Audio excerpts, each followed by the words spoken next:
وہ کتنا دل گداز لمحہ ہے۔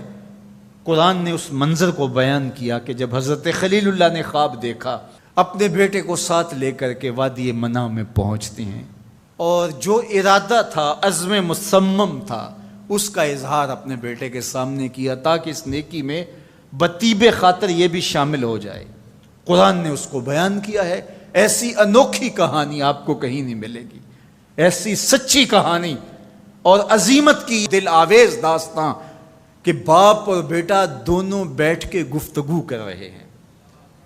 کیا گفتگو ہے؟ باپ کہہ رہا ہے کہ یا بنیا، اے میرے بیٹے۔ جو اہل زبان ہیں وہ اس کی نزاکت کو اور اس کی لطافت کو سمجھتے ہیں کہ یا بنی نہیں کہا گیا، میرے بیٹے نہیں، یا بنیا۔ جس طرح ماں لاڈ سے اپنی بیٹی کو بیٹی نہیں کہتی، میری بچڑی کہتی ہے، تو جب وہ بچڑی کہتی ہے تو اس کے اندر گوند گوند کے محبت رکھی ہوئی ہوتی ہے۔ تو یہاں ذرا لفظ دیکھیے، یا بنیا، اے میرے بیٹے۔ اللہ اکبر۔ اردو کے دامن میں کوئی اتنی وسعت نہیں ہے کہ ان لفظوں کی تعبیر ہو سکے جو شہد ان لفظوں سے ٹپک رہا ہے جو حضرت خلیل اللہ نے اپنے بیٹے کے لیے لفظ استعمال کیے۔ یا بنیا، اے میرے دل بند، اے میرے جگر کے ٹکڑے، اے میرے فرزند نونہال، میں نے خواب دیکھا ہے، اس خواب میں تجھے ذبح کر رہا ہوں۔ یہ خواب آپ یا میں دیکھیں تو ہم تو اپنی بیوی سے بھی اس کو شیئر نہیں کر سکتے، ہمارے رونگٹے کھڑے ہو جاتے ہیں، لیکن بیٹے سے کہہ رہا ہے۔ اور یہ محض خواب کسی تفنن طبع کے لیے نہیں ہے، یا محض کوئی بات سمجھانے کے لیے نہیں ہے، اس کی تعبیر کی طرف بچے کو لانے کے لیے سنایا جا رہا ہے۔ کہا بیٹا میں نے ایک خواب دیکھا ہے۔ خواب کیا ہے؟ کہ میں تجھے ذبح کر رہا ہوں، اب تو بتا تیری رائے کیا ہے؟ اللہ اکبر۔ اب باپ بیٹے سے کہے کہ میں تجھے ذبح کرنا چاہتا ہوں تو بیٹے کا رد عمل کیا ہوگا؟ کوئی بھی تصور اپنے بیٹے کو کر کے سوچے کیا رد عمل ہوگا؟ اس کی آنکھیں پھٹی کی پھٹی رہ جائیں گی، وہ باپ کے ہوش و حواس پہ شک کرنے لگ جائے گا، کہے گا کیا بول رہے ہو، ہوش ٹھکانے ہیں؟ باپ ہو، سفاک ہو، کیا لہجہ ہے تمہارا، مجھے ذبح کرو گے؟ لیکن یہ فیضان نظر تھا یا کہ مکتب کی کرامت تھی؟ سکھائے کس نے اسماعیل کو آداب فرزندی؟ اقبال پوچھتے ہیں کیا تھا جس نے اسماعیل علیہ السلام کو آداب فرزندی سکھائے؟ وہ مکتب کی کرامت بھی تھی اور وہ فیضان نظر بھی تھا۔ فیضان نظر باپ کا تھا اور پہلا مکتب ماں تھی۔ سیدہ ہاجرہ نے سکھایا تھا باپ کی بات کیسے مانی جاتی۔ جو مائیں بیٹوں کو، بیٹیوں کو باپ کی اطاعت سکھاتی ہیں، وہ مائیں اپنی اولاد کو فرما بردار پاتی ہیں۔ ماں کے ہاتھ میں اولاد کی تربیت کا جوہر ہوتا ہے۔ یہ سیدہ ہاجرہ کی تربیت بول رہی ہے جب باپ نے کہا بیٹے میں تجھ کو ذبح کرنا چاہ رہا ہوں۔ کتنی بڑی بات ہے، آنکھیں پھٹی کی پھٹی رہ جاتی۔ یہاں بیٹا کوئی جواب نہ دیتا، اس سکتے کے عالم میں گردن جھکا دیتا۔ مکمل اطاعت کہلاتی، انقیاد امر کہلاتا، امتثال حکم کہلاتا۔ باپ کہتا میں تجھے ذبح کرنا چاہتا ہوں، بیٹا خاموش ہو جاتا۔ السکوت من الرضا، لمحے حساس ہوں تو خاموشی بھی رضا مان لی گئی تو بیٹا صرف خاموش ہو جاتا، سر جھکا لیتا۔ یہ کافی تھا، انقیاد امر تھا، حکم کی تعمیل تھی، امتثال امر تھا۔ لیکن بیٹا کیا کہتا ہے؟ یا ابت افعل ما تؤمر، ابا جی جو کرنا ہے کر گزریے۔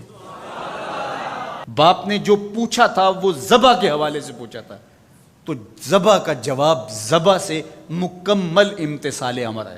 لیکن بیٹا دو قدم آگے بڑھ کے کہتا ہے یا ابت، اے میرے پیارے باپ۔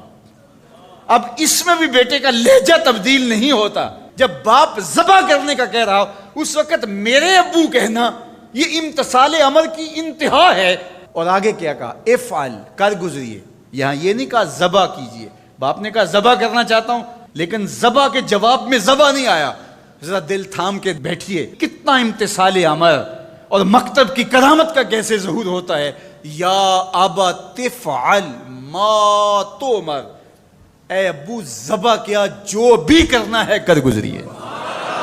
ماں میں عموم ہے، عموم، ما تؤمر، جو بھی حکم ہے ذبح کیا ہے جو بھی کرنا ہے کر گزریے، رہی بات میری تو یہ کام چھوٹا تو نہیں، ستجدنی انشاءاللہ من الصابرین، آپ دیکھیں گے میں صبر کر کے دکھاؤں گا، میں صبر کر کے دکھاؤں گا، تڑپوں گا بھی نہیں۔ اب یہ منظر قرآن نے بیان کیا، فلما اسلما، جب دونوں نے طے کر لیا۔ کیا طے ہوا؟ فلاں نمبر کی گاڑی خرید لے نہیں، فلاں پلاٹ خرید لے نہیں، فلاں پلازا لے لے نہیں۔ باپ اور بیٹے کی وادی منع میں بات کیا ہوتی ہے؟ باپ کہتا ہے میں تجھے ذبح کرنا چاہ رہا ہوں، بیٹا کہتا ہے میں ہونے کے لیے تیار ہوں۔ آپ دیکھیں گے کہ میں جنبش نہیں کروں گا۔ اب قرآن نے یہاں جو لفظ استعمال کیے، ذرا لفظوں پہ فلما اسلما، یہیں سے اسلام ہے۔ اسلام یہ ہے یار کے آگے سر تسلیم خم کر دینا۔ من مانی کا نام اسلام نہیں ہے، اللہ رسول کی اطاعت کا نام ہے۔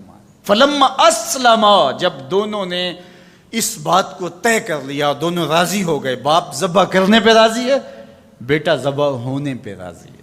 وَتَلَّهُ لِلْجَبِينِ، اور باپ نے بیٹے کو پیشانی کے بل لٹا لیا، ہاتھ میں چھری پکڑی ہے۔ بوڑھا باپ اپنے نونہال بیٹے کو ذبح کرنے پہ آمادہ ہے، جس کا کوئی قصور نہیں ہے، جس کو اللہ سے دعائیں مانگ مانگ کے لیا تھا۔ اللہ اکبر، کارکنان قضاء و قدر دم بخود ہیں، آسمان بھی سوگ کی چادر اوڑے ہوئے، وادی منع تھر تھر کانپ رہی ہے، رضوان جنت اور حوریں سسک رہے ہیں، مالک قیامت آنے والی ہے۔ کہا تم بھی کہتے تھے خلیفہ ہمیں بناؤ، ذرا میرے بندے کا انداز عبادت بھی دیکھو، میرے بندے کی بانکی ادا بھی دیکھو، میرے حکم پر اس کی تعمیل دیکھو۔ اللہ اکبر، حضرت خلیل اپنے بیٹے کو لٹا کے ہاتھ میں چھری پکڑے، بیٹے کو ذبح کرنے کے لیے آگے بڑھتے ہیں، ہاتھ میں چھری لیے ہے اور گردن پہ رکھتے ہیں، اور پوری قوت کے ساتھ چھری کو گردن پہ پھیر دیتے ہیں، لیکن ایک بال بھی نہیں کٹتا۔ اس کا یہ مطلب ہی کہ چھری نے اب کام نہیں کیا، میں کیا کروں؟ کہا شاید میرے دل میں کوئی ایسی بات آ گئی جس سے چھری کو روک دیا گیا، جلدی سے چھری کو پاس پڑی لکڑی یا پتھر پہ مارا۔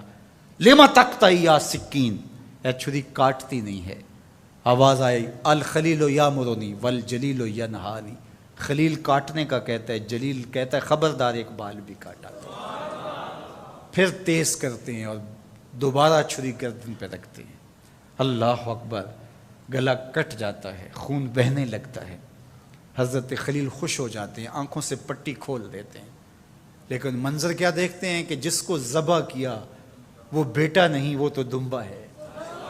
اور حضرت اسماعیل پاس کھڑے مسکرا رہے ہیں، بے ساختہ زبان سے نکلا اللہ اکبر۔ تو حضرت اسماعیل بولے لا الہ الا اللہ واللہ اکبر۔ جبریل امین جو دمبا لے کے آئے تھے وہ بھی پاس کھڑے اور مسکرا رہے تھے، بولے اللہ اکبر وللہ الحمد۔ اب ابراہیم علیہ السلام کی سرشاری کا عالم، جبریل امین موجود ہیں اور دمبا پڑا ہوا ہے۔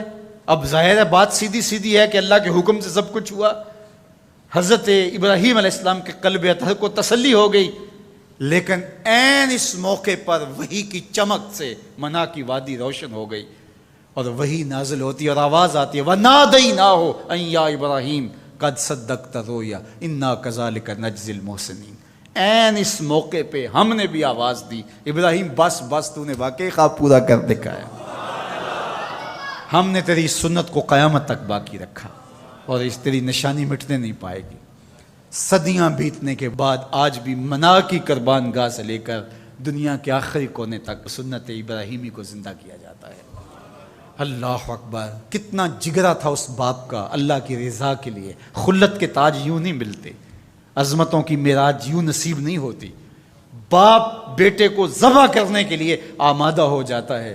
ہمارے ایک بزرگ کہا کرتے تھے بیٹے ہر بندے کا کوئی نہ کوئی اسماعیل ہوتا ہے، جب تک وہ اپنے اسماعیل کی گردن پہ چھری نہیں رکھتا اللہ کی دوستی نصیب نہیں ہوتی۔ اپنی خواہشات کی گردن پہ، اپنی آرزوؤں کی گردن پہ چھری پھیرو، اللہ کے لیے محبوب سے محبوب چیز